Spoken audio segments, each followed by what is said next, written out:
ಕಟ್ಟಡ ಕಾರ್ಮಿಕರಿಗೆ ಭಾರಿ ಅನ್ಯಾಯ ಆಗ್ತಾ ಇದೆ ಇವಾಗ. ಸಹಾಯಧನ, ಮಕ್ಕಳು ಸ್ಕಾಲರ್ಶಿಪ್ ಆಗಿರ್ಬೋದು, ಬಿಲ್ಡಿಂಗ್ ಇಂದ ಮೇಲ್ ಸತ್ತವನಿಗೆ ಅಡ್ಡಿ ಆಗಿರ್ಬೋದು, ರೋಡ್ ಆಕ್ಸಿಡೆಂಟ್ ಅಲ್ಲಿ ಡೆತ್ ಆಗಿರ್ಬೋದು, ನೈಜಯುತ ಕಟ್ಟಡ ಕಾರ್ಮಿಕರಿಗೆ ಸವಲತ್ತು ಸಿಗ್ತಾ ಇಲ್ಲ ಇವಾಗ. ಕೋಟಿ ಗೀಟಿ ಕಾರ್ಡ್ ಮಾಡಿದ ಅಂತ ಸಂಘಟನೆ ಸಿಗ್ತದೆ ಸವಲತ್ತು, ಒರಿಜಿನಲ್ ಕಾರ್ಮಿಕರಿಗೆ ಸಿಗ್ತಾ ಇಲ್ಲ ನೋಡಿ.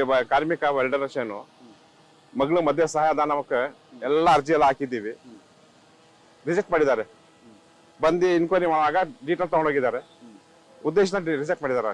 ಅದಕ್ಕೆ ಕರೆಕ್ಟ್ ಆಗಿ ನೈಜ ಯಾರು ಕಟ್ ಮಾಡ್ತಾರ ಅಂತವ್ರಿಗೆ ನೈಜದವ್ರಿಗೆ ಕೊಡ್ಲೇಬೇಕು. ನಮ್ಮ ಕಾರ್ಮಿಕರ ಮಂತ್ರಿ ಸಂತೋಷ್ ಅವರು ಕರೆಕ್ಟ್ ಆಗಿ ತಗೊಂಡು ಕಾರ್ಮಿಕರು ಯಾರವ್ರೆ ಅವ್ರ ಬಗ್ಗೆ ಚಿಂತನೆ ಮಾಡಿ ಅವ್ರ ಹಕ್ಕನ್ನು ಕೊಳ್ಳೇಬೇಕು. ಅದನ್ನ ಹೇಳಕ್ ಇಷ್ಟಪಡ್ತಾ ಇದ್ದೀನಿ. ಸರ್, ಈಗ ನಿಮ್ಮ ವೃತ್ತಿನಲ್ಲಿ ಏನೆಲ್ಲ ಚಾಲೆಂಜಸ್ಗಳಿದೆ ಹೇಳಿ ಸರ್. ಕಟ್ಟಡ ಕಾರ್ಮಿಕರು ಸರ್, ಎಲೆಕ್ಟ್ರಿಷಿಯನ್ ಅಂತ ಎಲೆಕ್ಟ್ರಿಷಿಯನ್ ಅಲ್ಲಿ ನಾನು ಮಾಡ್ಬೇಕಾದ್ರೆ ನಮ್ಮಲ್ಲಿ ಈ ಟೂಲ್ ಕಿಟ್ ಅಂತ ಕೊಡ್ತಾರೆ, ವೇಸ್ಟ್ ಅದು. ಕಾರ್ಮಿಕರ ದುಡ್ಡನ್ನ ದುರುಪಯೋಗ ಮಾಡ್ತಿದ್ರು ಅವರು. 500 ರೂಪಾಯಿ ಕಿಟ್ ಅನ್ನ 1,000 2,000 ಮಾಡ್ತಾ ಇದಾರೆ. ಅದು ಕಾರ್ಮಿಕರ ಮಂಡಿ ದುಡ್ಡನ್ನ ಲಪ್ಟಾಸಕ್ಕೆ ಪ್ರಯತ್ನ ಮಾಡ್ತಾರೆ. ನೈಜದ ಕಟ್ಟಡ ಕಾರ್ಮಿಕರಿಗೆ ಅವಶ್ಯಕತೆ ಇಲ್ಲ. ನಾವ್ ಹೇಳೋ ಪ್ರಕಾರ ಇದು ಟೂಲ್ಸ್ ಕಿಟ್ಟು ಬೇಡ, ಏನು ಬೇಡ. ನಮ್ಗೆ ಏನಿದೆ ಹಕ್ಕು, ಮದುವೆ ಸಹಾಯಧನ ಆಗ್ಬೇಕು, ಸ್ಕಾಲರ್ಶಿಪ್ ಆಗಿರೋದು. ಈ ಕಟ್ಟಡ ಕಾರ್ಮಿಕರು ಎಷ್ಟು ಜನರಿಗೆ ನಮ್ಮಂತವ್ರಿಗೆ ಮನೆಗಳಿಲ್ಲ, ಅದನ್ನ ಕಾರ್ಮಿಕರಿಗೆ ಬಗೆಹರಿಸಬೇಕು.